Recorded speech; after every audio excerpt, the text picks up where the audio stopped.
Hello student. I hope आप लोग अच्छे होंगे। चलिए हम लोग कल जो हम लोगों ने देखा था वो formulation of linear programming problem था। आज हम लोग जो देखेंगे वो ग्राफिकल मेथड देखेंगे। चलिए हम लोग देख लेते हैं graphical method of linear programming model. Graphical solution of कल जो हम लोगों ने देखा था वो लीनियर प्रोग्रामिंग मॉडल में आपका फार्मूलेशन का था। आज जो हम लोग देखेंगे वो graphical solution of linear programming model. तो लीनियर प्रोग्रामिंग मॉडल में solution to and linear programming model, इसमें क्या है, ग्राफिकल मेथड्स के थ्रू हम लीनियर प्रोग्रामिंग प्रॉब्लम को सॉल्व करते हैं। यहाँ पर भी आपके डिसीजन वेरिएबल्स होंगे, ऑब्जेक्टिव फंक्शंस होंगे और कांस्टेंट होंगे सेम, जैसा कि हम लोगों ने कल देखा था। सो बट यहाँ पर फिजिबिलिटी ऑप्टिमैलिटी ये भी मेन है यहाँ पर।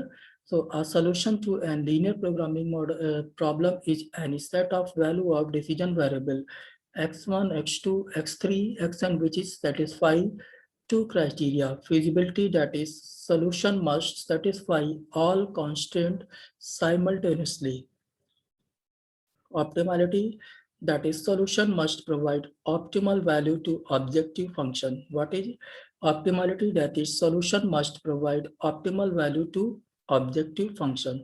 Feasibility, that is solution must satisfy all constraints simultaneously. An unfeasible solution is that which does not satisfy one or more constraints. An unfeasible solution may provide better value to objective function, but it can be implemented practically. So students, feasibility का मतलब क्या होता है? feasibility means वो bounded area जिसमें कि हम work कर सकते हैं, यानी सारी के सिचुएशन हमारे अकॉर्डिंग होगी, उसको हम feasibility बोलेंगे. That is solution must satisfy all constant simultaneously. Optimality, that is solution must provide optimal value to objective function. A solution to an LPP is any set of value of decision variable x1, x2, x3, xn which is satisfy two criteria. An unfeasible solution is that which does not satisfy one or more constraint. An unfeasible solution may provide better value to objective function, but it can be implemented practically and hence of no use. Graphical solution of linear programming model. A linear programming model with two variables can be represented and solved graphically with each graphical method of solving two-dimensional involve. इसमें students क्या होता है, मैं आपको बताता हूँ। जब एक आपका ये एक एक्स वाई प्लेन है, एक्स वाई यानी कि इसको टू डायमेंशनल प्लेन बोलते हैं। एक्स वाई प्लेन है, यहाँ पर आपका वाई एक्सिस और इस जगह पर आपका एक्स एक्सिस, तो इसको बोलते हैं टू डायमेंशनल प्लेन। यहाँ पर जब और एक्स और वाई यहाँ पर एक डिसीजन वेरिएबल की तरह ट्रीट होते हैं, यानी हम decision variable x1 x2 x3 इस तरीके से यहाँ पर हम ले सकते हैं। तो ये क्या है, graphical solution of linear programming. Linear programming problems with two variables can be represented and solved graphically with age. Graphical methods of solving two-dimensional linear programming problem involves representation of all constraints graphically and obtaining feasible region. Next step is to determine the optimal mix within feasible region which optimize objective function. For the purpose, there are two approaches: extreme point or isoprofit or cost line method or corner point method. So extreme point enumeration approach में क्या है, plot the constant equation at their limit by converting each inequality to equality. अभी मैं आपको example के through बताऊंगा। पहले मैं आपको देखिए एग्जाम में क्या आएगा, या तो एग्जाम्पल आपका प्रॉब्लम्स आएगा करने के लिए, और या तो आपका फिर आप स्टेप्स लिखने के लिए आएंगे। तो यहाँ पे स्टेप्स क्या है, ये देखिए स्टेप्स 1 जो आपका दिया गया है, steps 1, plot the constant equations at their limit by converting each inequality to equality. Identify the feasible solution space on the graph where all constraints are satisfied simultaneously. Determine the coordinate of extreme point of the feasible region solution space. Evaluate the value of the objective function at each extreme point. Determine the extreme point which corresponds to optimal value of objective function, and this point will be the solution for decision variable. So these are the steps 1 to 5 are the for extreme point enumeration approach. Plot the constant equations at their limit by converting each inequality to equality. Identify the feasible solution space on the graph where all constraints are satisfied simultaneously. Determine the coordinates of the extreme point of the feasible region solution space. Evaluate the value of objective function at each extreme point. Determine the extreme point which correspond to optimal value of objective function, and this point will be the solution for decision variable. इस तरीके से iso profit cost line में steps क्या होंगे? Plot the constant equation at their limit by converting each equation to equality. Identify the feasible solution space on the graph where all constants are satisfied simultaneously. Plot objective function line for any point within the feasible region. This line representing objective function is known as isoprofit or isocost line. Most isoprofit cost line outward, inward until the last point of the feasible region reached. Determine the coordinates of this point. It will optimize the feasible solution. तो student इस तरीके से हम लोगों ने यहाँ पर steps को देखे हैं. चलिए हम लोग जरा अब इस एक क्वेश्चन को करने से पहले हम लोग कुछ स्पेशल केसेस देख लेते हैं, जैसे कि अल्टरनेटिव ऑप्टिमल सोल्यूशन क्या है, एंड अनबाउंडेड सोल्यूशन क्या है, एंड infeasible solution क्या है. An alternative optimal solution in certain cases given linear programming problems may have more than one optimal solution yielding the same objective function values. There are two conditions that should satisfy in order that an alternative optimal exist. यानी कि alternative optimal solution means क्या होता है? Multiple optimal solution S, यानी कि जो objective function आपका Z है उसमें कई सारे सोल्यूशन आएंगे, बट आपको केवल एक ही सेलेक्ट करना है. तो प्रॉफिट के केस में आपको मैक्सिमाइज और कॉस्ट के केस में minimize. The given objective function is parallel to a constant that forms the boundary of the feasible solution region. In other words, the slope of the objective function is same as that of constant forming the objective function is same as that of constant forming the boundary of the feasible solution region. The B point, the constant should form a boundary on the feasible region in the direction of optimal movement of objective function. In other words, the constant should be an active constant. Graphically, an active constant is one that passes through one of the extreme point of the feasible solution state. An unbounded solution means a decision variable is permitted to increase infinitely. Means क्या होता है यहाँ पर? ये जो area आपका है, this area is called unbounded and infeasible. इसी को हम इनफीजिबल रीजन भी बोलते हैं. An unbounded solution when the value of the decision variable in linear programming is permitted to increase infinitely without violation the feasibility condition. Then the solution set to be unbounded. The objective function value can be increased infinite. However, an unbounded feasible region may yield some definite value of the objective function. An infeasible solution, it is not possible to find a feasible solution that satisfies all the constraints. Then linear programming problem I said to have an infeasible solution oblique alternative inconsistency. Consistency infeasible may mainly on the constant as has not to do the objective functions.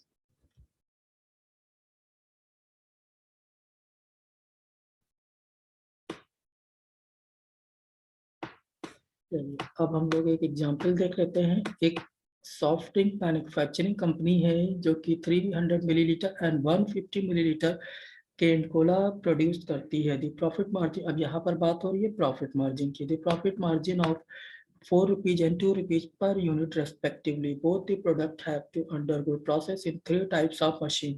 The following table indicate the time required. Uh, the The following table indicate the time required on each machine and the available machine multiples per day. Formulate the linear programming problem, specify the product mix which will maximize the profit. यानी कि पहले तो आपको यहाँ पर देखना है कि मिनिमाइज की बात हो रही है या मैक्सिमाइज की बात हो रही है। यानी कि यहाँ पे जो है ये हमको देखना है मैक्सिमाइज की बात हो रही है या प्रॉफिट की बात हो रही है। तो इस क्वेश्चन में किसकी बात हो रही है? मैक्सिमाइज की बात हो रही है। मैंने आपको फार्मूलेशन करना बताया है, तो वहां से हम लोग देख लेंगे, वहां से इस इक्वेशन के थ्रू हम लोग देख लेंगे फार्मूलेशन। यानी ऑब्जेक्टिव फंक्शन डिसीजन वेरिएबल्स, यहाँ पर ऑब्जेक्टिव फंक्शन क्या है आपका? मैक्सिमाइज, यानी और जेड आपका ऑब्जेक्टिव फंक्शन है। Z equal to 4x1 + 2x2। ये आप यहाँ से आपका 4 profit 4 rupees and 2 rupees for 300 milliliter and 150 milliliter। तो यहाँ से क्या है आपका प्रॉफिट मैक्सिमाइजेशन, यानी कि ये होगा आपका 4x1 एंड 2x2। अब क्या है यहाँ पर कांस्टेंट क्या है, यानी कि अब देखिए मशीन 1 पे 3 मिनट एंड 2 मिनट्स, तो 300 अवेलेबिलिटी है और अवेल पर डे क्या है 300, यानी less than and equal to यहाँ पर आएगा। यानी 300 से ज़्यादा नहीं जाना चाहिए, या तो 300 या तो 300 से कम। इसी तरीके से 2x1 + 4x2 आपका वो भी 480 से कम या इक्वल टू, तो 400 एंड ये आपका कितना हो जाएगा 480। चलिए इसी तरीके से यहाँ पे 5x1 + 7x2, तो ये आपका कितना हो जाएगा 560 less than and equal to 560। So students अब हमें क्या करना है, अब अकॉर्डिंग टू स्टेप्स जो हमने बताए थे उस स्टेप्स के अकॉर्डिंग क्या करेंगे, इनको इनइक्वलिटी से इक्वलिटी में कन्वर्ट करेंगे। सारे इक्वेशंस को इनइक्वलिटी से इक्वलिटी में कन्वर्ट करेंगे। यानी कि 3x1 + 2x2 is equal to 300, 2x1 + 4x2 is equal to 480, 5x1 + 7x2 is equal to 560। अब हमको क्या करना है, यहाँ पर x1 की वैल्यू को 0 लिखेंगे, यहाँ पर हम क्या लिखेंगे x2 की वैल्यू को 0 लिखेंगे। तो उस तरीके से हम क्या करेंगे, पॉइंट्स निकाल लेंगे। यानी कि x1 इज इक्वल टू जब 0 है तो इस इक्वेशन में जब x1 इज इक्वल टू 0 है तो x2 की वैल्यू क्या आएगी 150। उसी तरीके से जब यहाँ पर x1 की वैल्यू 0 है तो x2 की वैल्यू कितनी आएगी 480, 480 डिवाइडेड बाई 4 यानी कि 120। और इसी तरीके से जब यहाँ पर x1 की वैल्यू 0 है तो x2 की वैल्यू कितनी आएगी 80।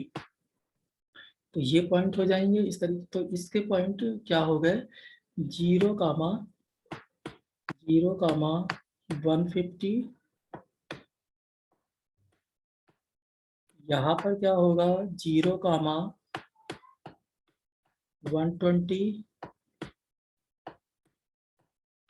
यहाँ पर क्या होगा 0, 80। इसी तरीके से स्टूडेंट हम जब x2 इजिकल टू 0 है तब पुट करके इन तीनों इक्वेशंस में यहाँ पे निकालेंगे। तो वैल्यू जो आएगी 100, 0, 240, 0 एंड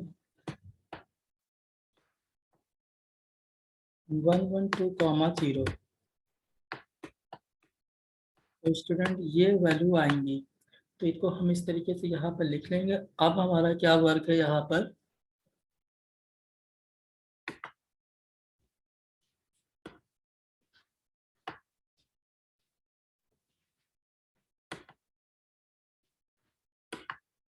देखिए अब इसको प्लॉट करना है। यानी कि 0, ये जो 0, 150 है, 0, 150 यानी किसका, जब x1 की वैल्यू 0 x1 की वैल्यू 0 तो x2 की वैल्यू कितनी आएगी, x2 की वैल्यू 150, यानी ये आपकी जो लाइन दिखा रही है ये वाली, ये यानी कि 0, x1 की वैल्यू 0 और 150, तो ये यहाँ पर आएगा। इसी तरीके से 0,120 आपका ये, और इन दोनों को आप क्या करोगे, ज्वाइंट कर दो, ये दोनों लाइन ज्वाइंट हो गई। इसी तरीके से 0,80, 0,80 आपका ये को ज्वाइंट कर दोगे इस यहाँ से 0,150 एंड 0,100,0 की कौन सी लाइन हो गई, ये वाली लाइन हो गई। इसी तरीके से 0,120 एंड 0,240 की लाइन कौन सी हो गई आपकी, ये वाली लाइन हो गई। दोनों को ज्वाइंट कर दीजिए आप। इसी तरीके से 0,80 एंड 0,112, आपका ये वाली लाइन आ जाएगी। इसको हम इस तरीके से प्लॉट कर देंगे। जब प्लॉट करेंगे तो अब दो लाइन, एक लाइन की इक्वेशन का फार्मूला क्या होता है, 3x1 + 2x2, x1 + 2x2 is equal to ये हो गया, ठीक है, ये हो गया और ये हो गया। अब देखिए जब आपका लेस देन का साइन होगा, जब आपका लेस देन का साइन होगा, लेस देन का साइन होगा तो हम बिलो द लाइन प्लॉट करेंगे। अब आप क्या करो, यहाँ पर देखिए मैं अलग अलग कलर यूज कर ले रहा हूँ। इस लाइन को इस तरीके से प्लॉट करेंगे बिलो द लाइन।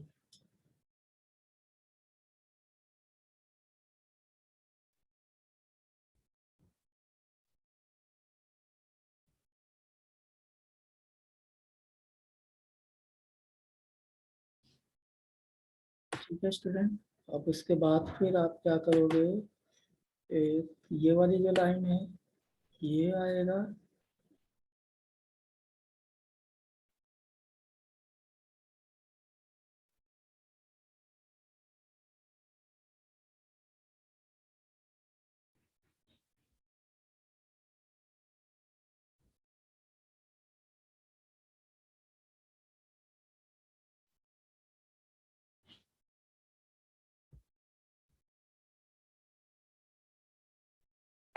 और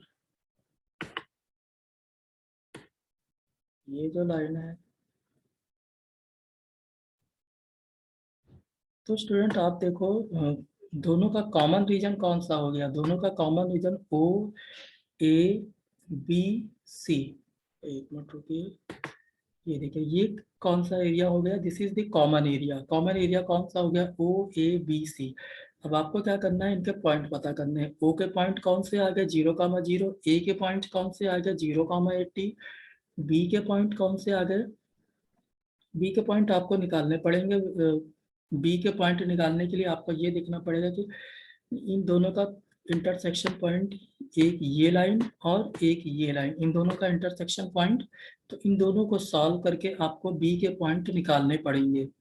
तो इस तरीके से हम बी के पॉइंट कितने निकाल लेंगे विद सॉल्व करने के बाद, ये आपका आएगा। और सी के पॉइंट आपको पता है ये, तो सी के पॉइंट निकल जाएंगे। अब आपको क्या करना है, ये जो पॉइंट्स आपके निकले हैं इनको इस इक्वेशन में बारी बारी से x1 और x2 की वैल्यू को पुट करना है। जब आप पुट करोगे तो जहाँ पर भी z की वैल्यू मैक्सिमम आएगी वही हमारा x1 और x2 की वैल्यू होगी और प्रॉफिट x z की वैल्यू होगी। तो इस तरीके से स्टूडेंट्स हम क्या करेंगे, इसको सॉल्व कर लेंगे। तो स्टूडेंट्स अभी मैंने जो आपको बताया वो लीनियर प्रोग्रामिंग प्रॉब्लम में ग्राफिकल मेथड्स को कैसे सॉल्व करते हैं वो मैंने आपको बताया। तो स्टूडेंट आई होप आपने इसको देखा और आपको समझ में आया होगा। तो स्टूडेंट्स आज फिर यही यही इतना ही रखते हैं।